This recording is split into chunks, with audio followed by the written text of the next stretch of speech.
My Redeemer shall rise last, seeing God by his works in the midst of trials. Job intro. The book of Job tells the story of a righteous man, Job, who, after a challenge between God and Satan, is struck by terrible trials, loss of his possessions, his children, and physical suffering. His 3 friends come to comfort him but end up accusing him, arguing that his suffering is a sign of his sin. After the intervention of Elihu, a 4th friend, God himself speaks to Job, who humbly submits.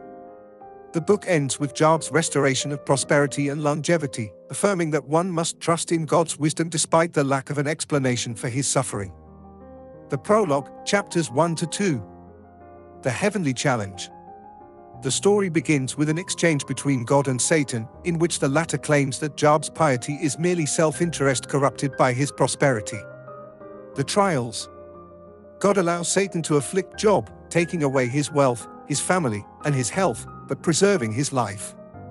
The dialogue, chapters 3-37. Job's lamentations. A despairing Job curses his birthday, lamenting his fate and asserting his innocence. Job's friends. Eliphaz, Bildad, and Zophar arrive to console him, but their discussions turn into accusations, as they maintain that suffering is always a divine punishment for sin.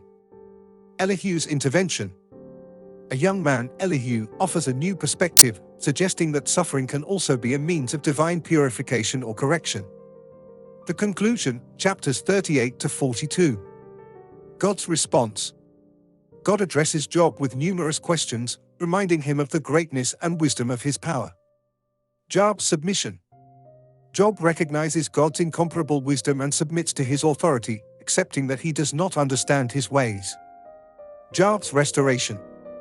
In an epilogue, God restores Job, giving him twice as much as he possesses, a new family, and a long life, emphasizing that his faithfulness has been rewarded.